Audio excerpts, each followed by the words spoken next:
Can you believe we're halfway through January already? Man, time sure does fly, and that's probably why I'm a little late on doing the 6 months review for the DaoVua Spring Steel Gyuto. So just a quick disclaimer, I purchased this knife 100% with my own money. I have zero affiliations with neither Chef Knives To Go nor DaoVua. As you can see, Between Two Forks merch is now available. If you guys want to show some extra love and support the channel, that would be awesome, but no pressure whatsoever. I will link everything down below so you can check it out. So just like the 𝐂𝐄𝐍𝐏, if you guys haven't seen that video already, you can check it out right here. The DaoVua line is considered a project knife line by Chef Knives To Go. What they mean by project knives is that these knives can use a little bit of TLC and some finishing touches straight out of the box. And one of the things that these knives really benefit from straight out of the box is a fresh sharpening. So as you guys can see here, my knife looks a little different in comparison to my initial first impression video. So the things that I did do to this knife straight out of the box or after my initial impression video is that I cut the heel into a 90-degree because just the return of the choil really dug into my middle finger while I do my pinch grip, and I didn't find it comfortable at all. So after I cut it into a 90-degree, I rounded the choil just very slightly. I forced a patina onto the knife, and then I also sharpened it. So what I sharpened it with was a 1000 grit king stone and a 6000 grit king stone, and then strapped it on a piece of raw leather. So this is the edge that I've been using for the past 6 months. So for the past 6 months, the edge maintenance on this knife is actually very similar to the 𝐂𝐄𝐍𝐏. As you guys know, the 𝐂𝐂𝐍𝐏 is also a spring steel knife, and it's very typical edge maintenance, honing, strapping here and there, things like that. This is freshly strapped on a piece of cardboard. So this, just that way you guys know that this is a freshly strapped knife, and we'll see how this knife performs in the cut test. Speaking of cut test, let's do it. Okay, so the first thing we're going to do is a paper test. So let's try the paper out. As you can see, the edge is very sharp. The edge is very sharp. Okay, so the next test we have is the carat test. And before we get into the carat test, I want to talk a little bit about the profile of this knife.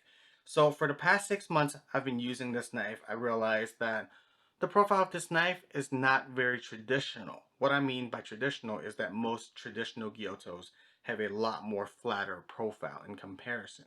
Whereas this DaoVua actually has a more pronounced belly, which more closely resembles to Western style knives. So if you're looking for a more traditional Gyuto, this might not be the guy for you. But if you guys are looking for like a fusion that is something between a Western style knife and a Gyuto, this might be a pretty good choice for you. Let's get into the carat test. One of the things that the carat test tells me is how well the geometry is on the edge or on the grind. Because if it is too thick behind the edge, it tends to split the carat instead of actually cutting clean through. So that's why I like using a carat as a test. And because this knife is not overly thick behind the edge, it cuts very cleanly through the carat, as you can see here.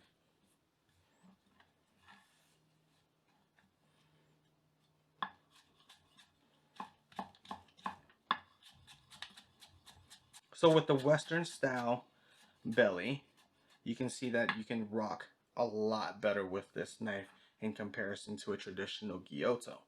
A traditional Gyuto has a very low profile belly, so there's not much rocking that you're going to be doing. You can still do it a little bit, but you're not going to be coming all the way up. You know what I mean? If that makes sense to you. And as you can see,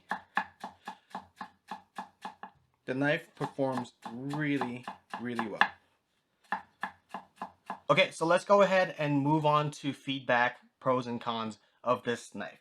So one of the feedback that I would like to give this knife is I would love to see this knife have a higher shinogi line. If you don't know what a shinogi line is, go ahead and Google that. They will explain it a lot better than I can right now. Moving that shinogi line higher just a little bit will allow this blade to be tapered a lot more gradual. It will allow the blade to be tapered a little bit thinner, and I think that will bump up the performance of this knife by quite a bit, because this performs pretty good as it is. But if you can just make that grind a little bit more gradual and smoother, this knife will be really, really nice, especially for the price range. So con, let's just go ahead and get that out of the way, is that this knife is considered a project knife. So the con is that you will have to put a little bit of TLC and elbow grease into it to get it to where it performs really well.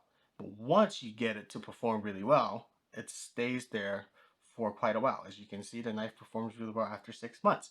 So that is one thing that you have to consider, is whether or not you actually want to put the elbow grease into a knife and just kind of have some fun with it. I think the con is also a pro, because especially for those of you guys who are wanting to get into knives, wanting to get into sharpening, wanting to kind of play around a little bit and kind of experiment, this budget-friendly knife is a great option to experiment on, because that way you're not afraid of ruining a $200 knife. Instead, you have a $60 knife that is considered a project knife that can use those improvements, so you can kind of see how you can progress with your sharpening, with your edge thinning, your blade thinning, and things like that. So I feel like the con is also a pro. So if you guys are wanting to get into knives, I think this will be a really fun choice to have a Japanese style knife.